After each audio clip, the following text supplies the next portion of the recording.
What's up? What's up? What's up? Good morning, good evening, good night, good afternoon. Coming at you wherever you're listening from.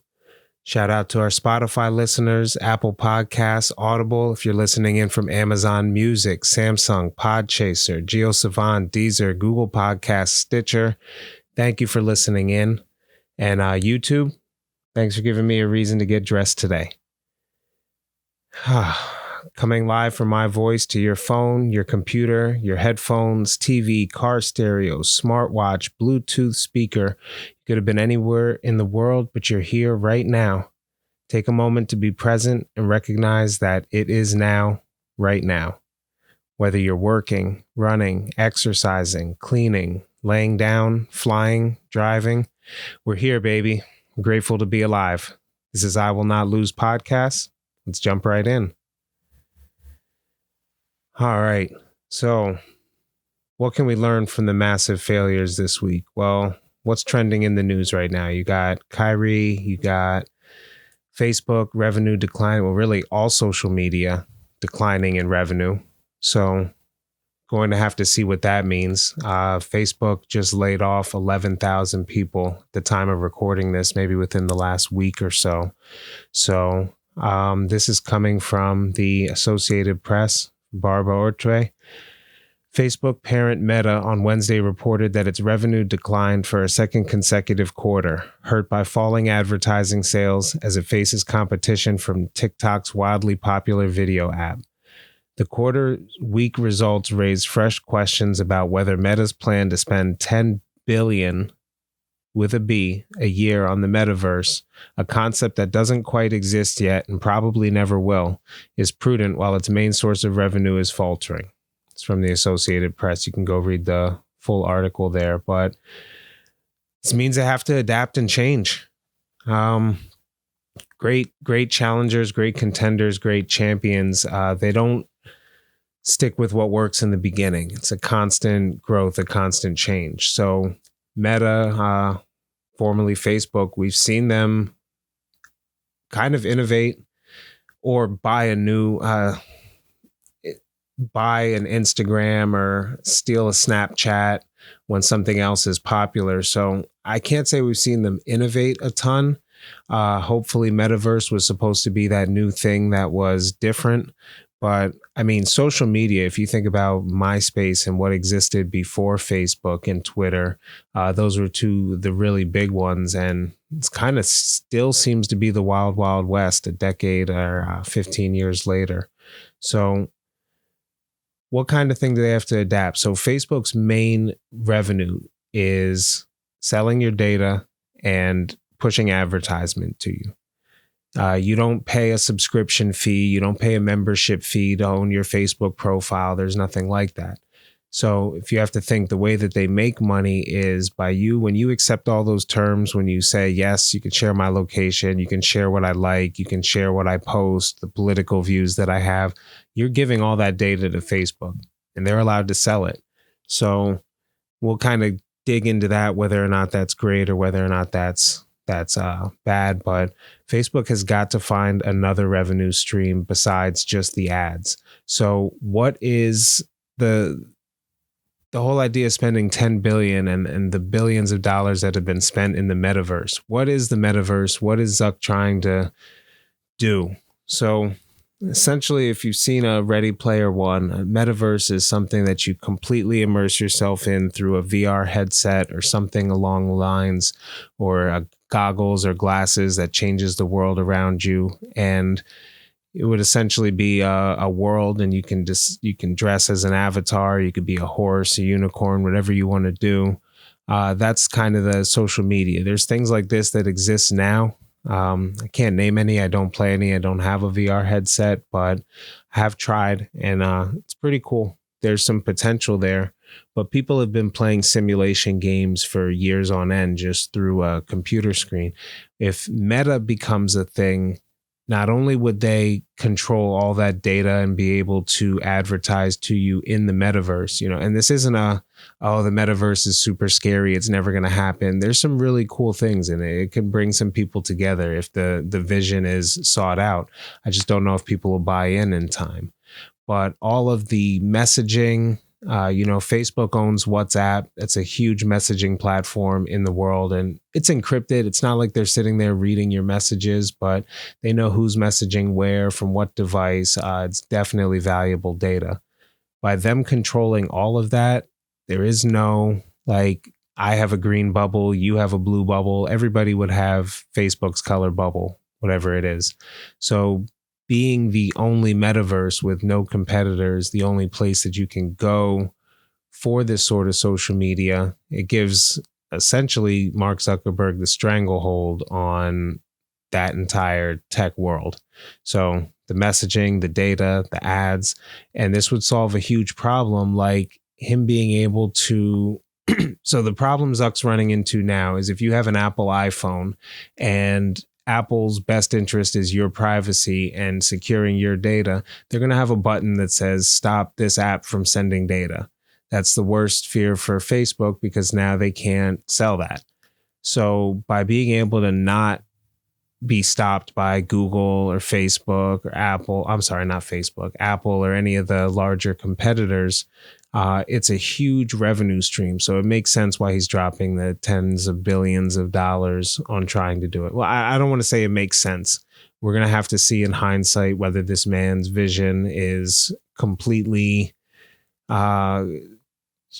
just completely manic or what. But all right, so why is data so important to the equation? So what you're starting to see is AI helps you. You've experienced this in things like YouTube, or I don't know if you've come across this video because it was recommended to you, but I'm creating content. It's categorizing that content. You're liking content, and then it puts two and two together and says, hey, you might like I Will Not Lose podcast hosted by Tony Ortiz.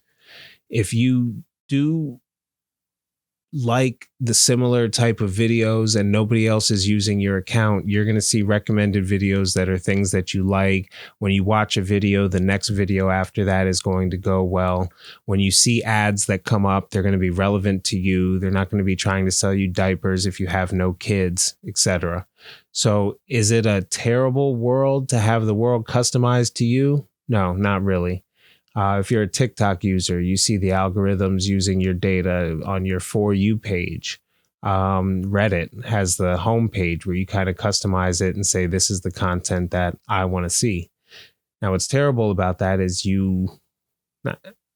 I don't necessarily like your For You page, or if I go to my son's For You page, it's for him. It's not for me. I'd like to see an equation where, well, it'd be pretty interesting to see if AI can take all of your data, all of your images, and create a TV show or a movie that's completely to your interests, that relates to you.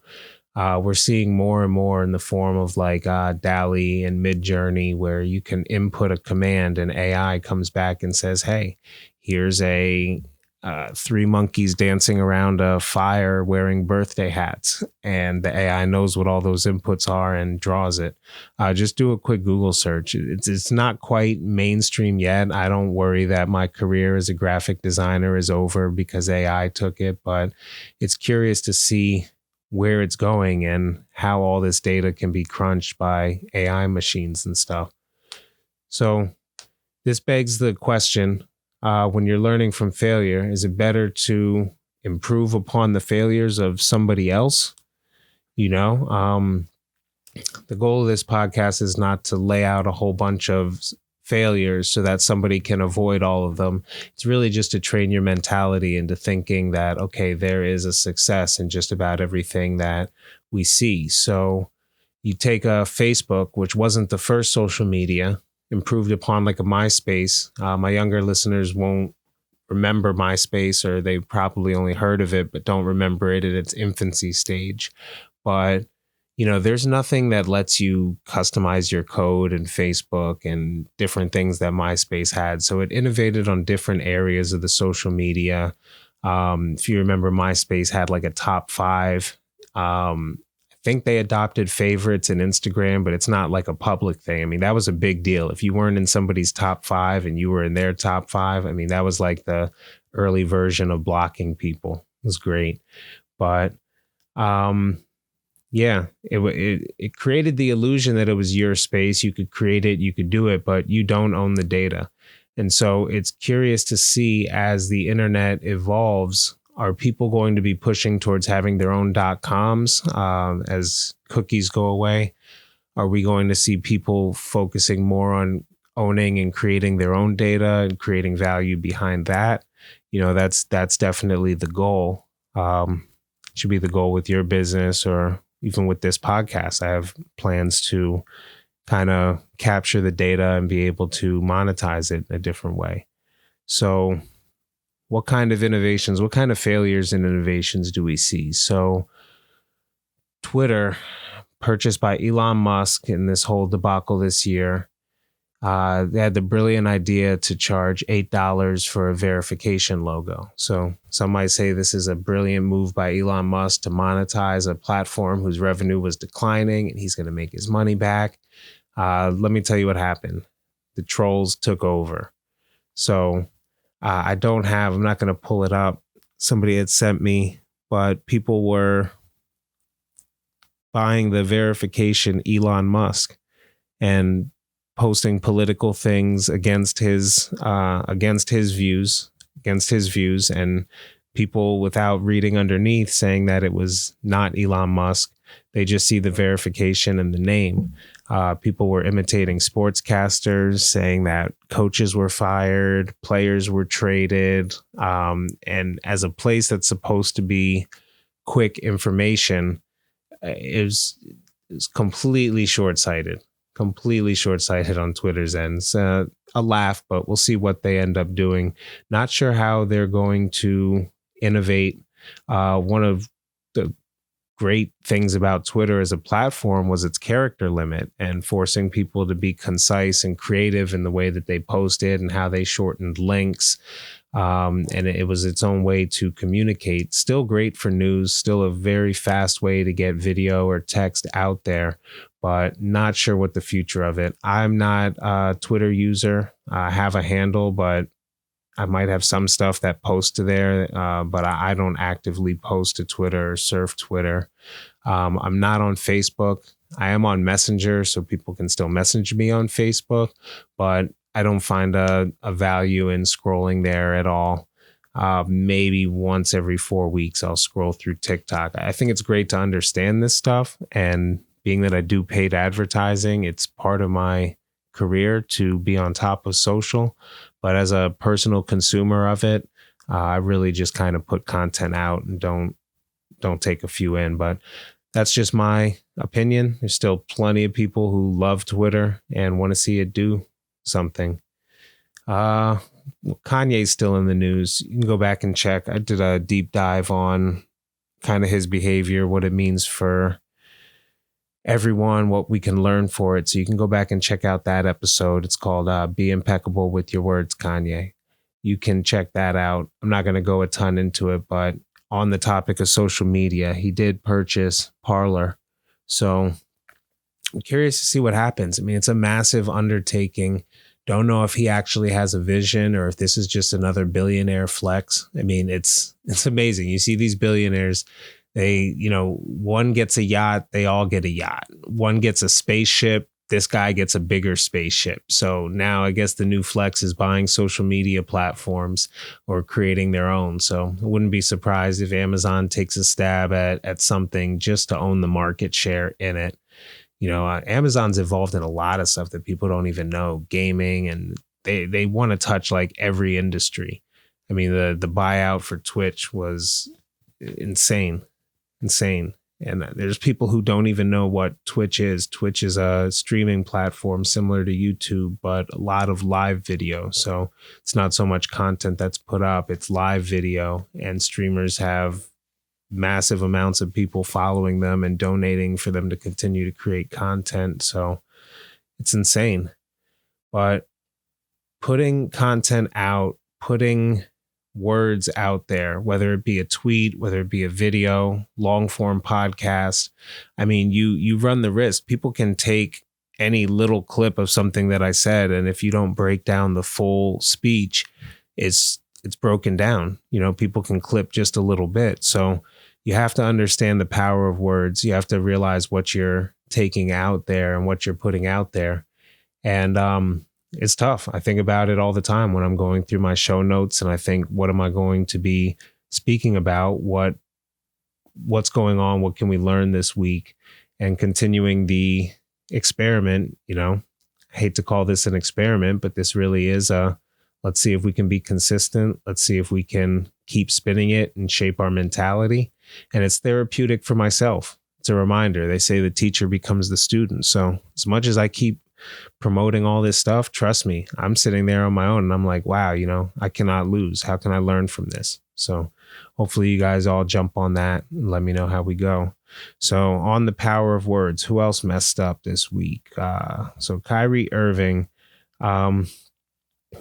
not going to go a ton into this, but it is what everybody's talking about. So we have to, this is right along the lines of what we said with Kanye. So for those of you that don't know what happened, Kyrie Irving is under fire right now. On October 27th, and this is an excerpt from the New York Times. On October 27th, Irving tweeted a link to Hebrew to Negroes, Wake Up Black America, a 2018 film driven by anti-Semitic tropes about Jewish people lying about their origins. Among its false and outlandish claims is the assertion that the Holocaust never happened. For a week after Irving posted the link to the film, he declined to apologize or say that he held no anti-Semitic beliefs, prompting the Nets on November 30th to suspend him indefinitely. He has since apologized, but the fallout continues. On November 4th, Nike condemned hate and anti-Semitism and suspended its relationship with Irving effective immediately. Irving, the 7-time NBA star, has been with the Nets since 2019. He won a championship with the Cleveland Cavaliers in 2016, but over the past few years, he has often been discussed more for his off-court views. In a 2018 interview with the New York Times, he suggested that the earth might be flat, and over the past year, he had refused to be vaccinated against the coronavirus. All right, so Mr. Irving, you have the right to think, feel, post, share whatever you want. Why was it such a big deal? Well, the documentary itself, and I'm not sure, I haven't watched it. I can't tell you. I'm just reading reports of stuff. I'm not sure if Kyrie watched it, to be honest, but he posted it with no caption, no comment, no context. So it wasn't like saying, hey, we need to not listen to this. So you can take it as an endorsement saying, hey, we're going to put this out there. He since commented and said, he doesn't agree with it. It wasn't his intent to hurt people. He didn't make the documentary. So it comes to stand, like, you promote music, if you promote something that has a message that doesn't like, or you have, somebody put a racist lyric in an old song in the 50s, do we cancel their legacy now because things have changed? It's tough.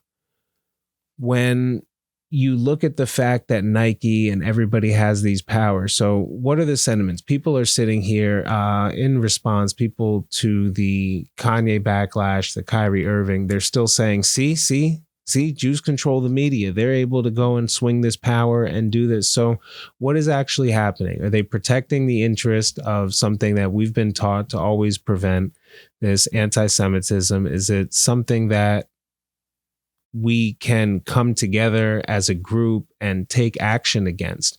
Has it happened before? Well, you have like Roseanne Barr going and saying things about this person, that person looks like a monkey. ABC at the time had Black woman in power, and Roseanne Barr was cut or canceled. So to go and say that you're kind of stuck on these strings, no, it's you're being held accountable for the things that you say. And at the end of the day, if maybe you should have just apologized and kept it moving. Maybe some people are saying, well, they shouldn't have the power to say that you need to apologize for your views and things that you say. Look, a lot of people look at these people as heroes. So is it a little bit crazy that somebody has the power to end your career? Well, I mean, I guess you should watch what you say at the end of the day. We go and we look at all these things. This reminds me of a book, The Valley of Dry Bones, the conditions that face Black people in America today. So the reason I'm bringing this up is this book is about conditions that Black people face. And it's amazing because this was, I think, written in 88 and maybe earlier than then. I will actually fact check that. I'm real big on not Googling things on this, but let me see when The Valley of Dry Bones came out.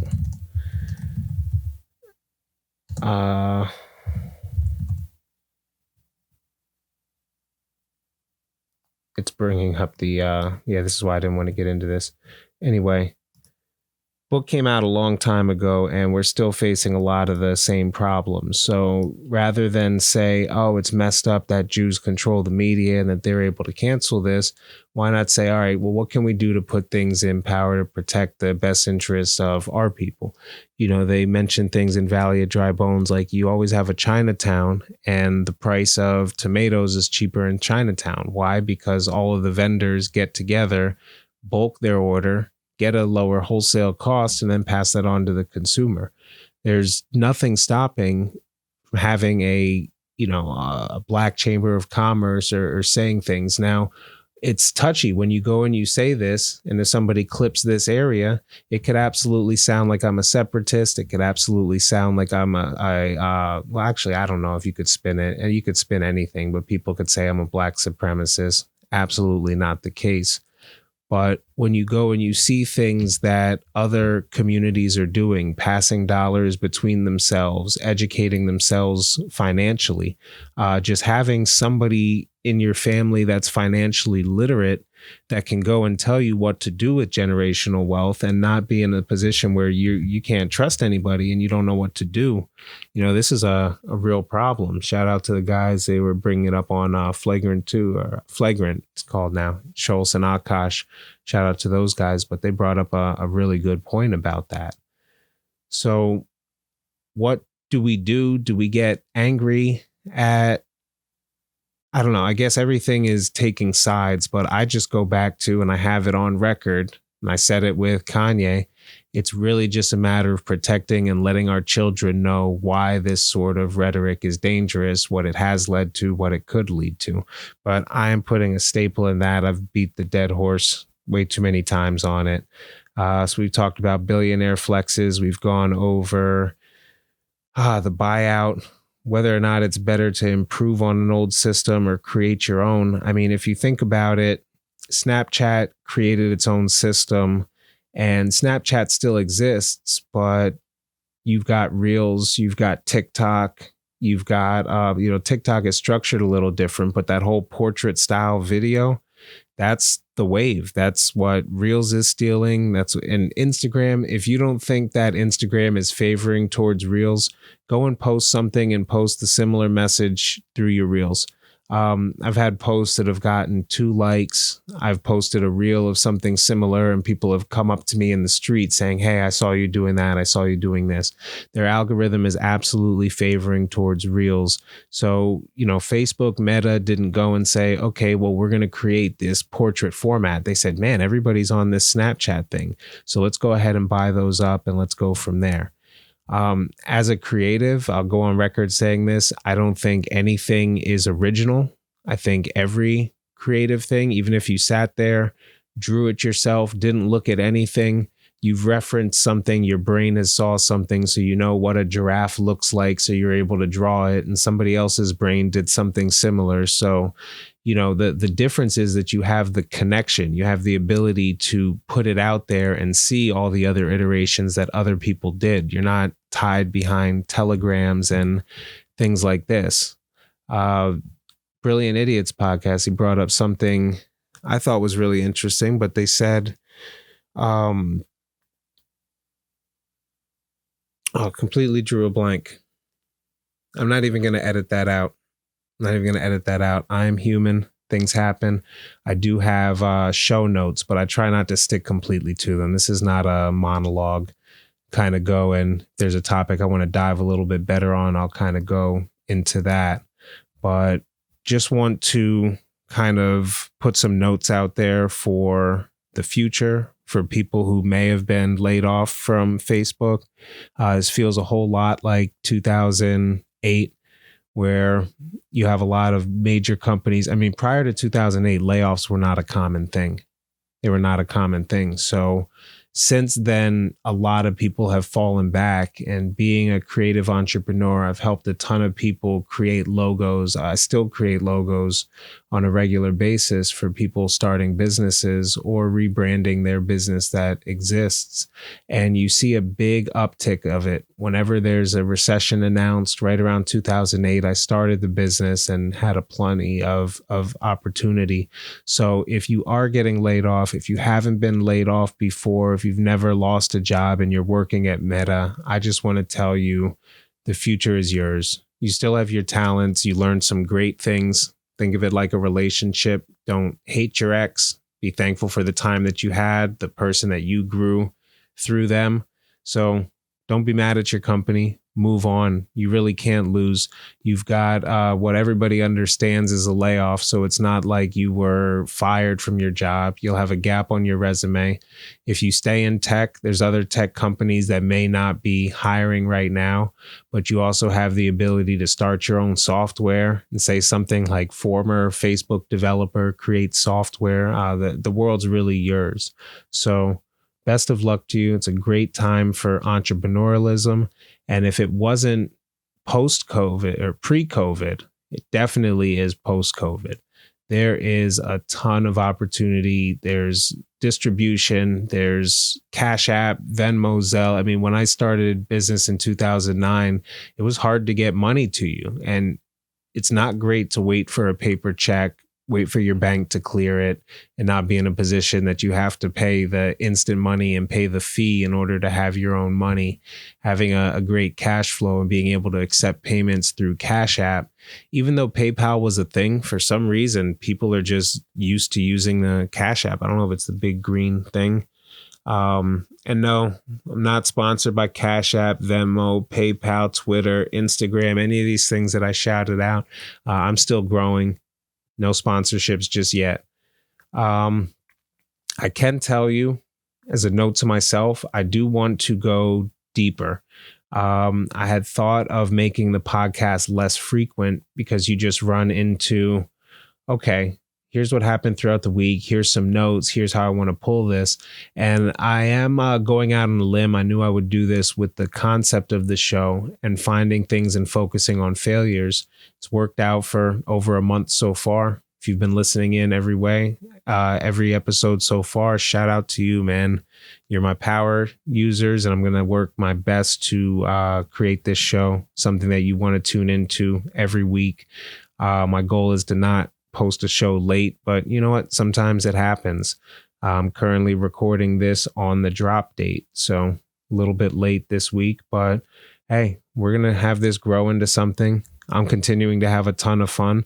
You have to realize I'm sitting here in my basement alone, talking to a microphone, speaking to notes, but I have to visualize that there's people out there listening. I don't get any sort of instant feedback, but whether it's a week or two later, I do see your comments, and I do see people commenting on an episode that was in the past. So big shout out to everybody that is engaging, letting me know you're out there, letting me know you're listening, commenting, keeping the conversation going in the comments on YouTube.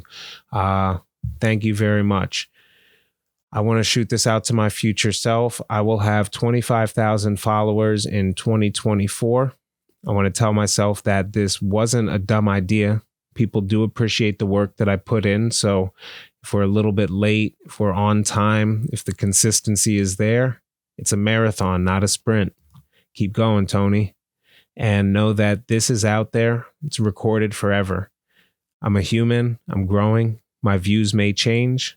But just know I spoke true to myself at the time of the recording, and I always will. And people who know me, I'm not the sort of person that won't come on the mic and apologize and say I was wrong about something or I didn't feel it. For the most part, I don't get into polarizing political stuff, but you'll already know that by listening in. My goal is not to offend anybody. My goal is just to lose, to fail, and to learn from it. All right. This is I Will Not Lose podcast, stories of success learned from failure. To support the show, visit the new website at shows.acast.com/I will not lose. No space, no hyphens. That's shows.acast.com/I will not lose. There's a link there. You can subscribe on your favorite podcast player. You can share this episode link. You can leave a comment. You can embed this podcast into your website. Whatever you want to do, your contribution is appreciated. Thank you for listening.